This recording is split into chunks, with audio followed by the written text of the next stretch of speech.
జూబ్లీహిల్స్ ప్రచారంలో సీఎం రేవంత్ రెడ్డి ముస్లిం టోపీ పెట్టుకోవడాన్ని తప్పుపట్టారు బండి సంజయ్. టోపీ పెట్టుకోవడం కాదు, అజారుద్దీన్ కు హిందువుల బొట్టు పెట్టాలన్న బండి సంజయ్ వ్యాఖ్యలకు కౌంటర్ ఇచ్చారు ముఖ్యమంత్రి. జూబ్లీహిల్స్ ఉప ఎన్నిక ప్రచారంలో సీఎం రేవంత్ రెడ్డిని అజారుద్దీన్ ను టార్గెట్ చేశారు కేంద్ర మంత్రి బండి సంజయ్. ఓట్ల కోసం కాంగ్రెస్ పార్టీ ఏమైనా చేస్తుందన్నారు బండి సంజయ్.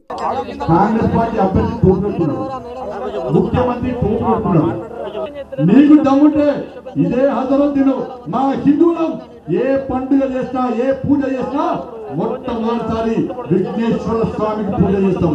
నీకు దమ్ముంటే అదే అజరుద్దీన్ కి బొట్టు పెట్టి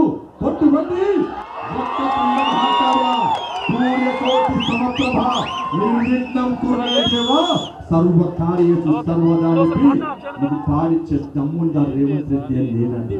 కేంద్ర మంత్రి బండి సంజయ్ వ్యాఖ్యలపై ఫైర్ అయ్యారు ముఖ్యమంత్రి రేవంత్ రెడ్డి. బీజేపీ నేతలు ముస్లిం టోపీలు పెట్టుకున్నప్పుడు బండి సంజయ్ ఇలాంటి వ్యాఖ్యలే చేశారా అని ప్రశ్నించారు. అజారుద్దీన్ కు మంత్రి పదవి ఇస్తే కడుపు మంట ఎందుకని ప్రశ్నించారు ఆయన.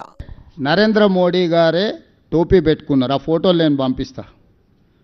మొదట నరేంద్ర మోడీ గారి విధానం ఏందో చెప్పమనుంది. నేను హిందువును, నా మతాన్ని నేను ఆచరిస్తాను, నేను ఇతర మతాలను గౌరవిస్తాను. బండి సంజయ్ గారి ఆలోచనలనే లోపమున్నది.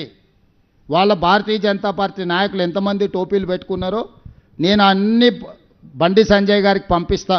నేను అక్కడికి వెళ్ళినప్పుడు వాళ్ళు నాకు ఇది ఇచ్చిండ్రు, నేను ఆ మతాన్ని గౌరవించే ఉద్దేశంతో నా టోపీ పెట్టుకున్నా. అంతకంటే ముందు చర్చ్ ఫాదర్స్ వచ్చారు ఇక్కడికే, వాళ్ళు ప్రార్థన చేసిండ్రు.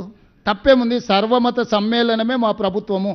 జూబ్లీహిల్స్ లో దొంగ ఓట్లు వేయించడానికి రేవంత్ రెడ్డి 40,000 బుర్ఖలు తెప్పించారన్న బండి సంజయ్ వ్యాఖ్యలను ఖండించారు మంత్రులు.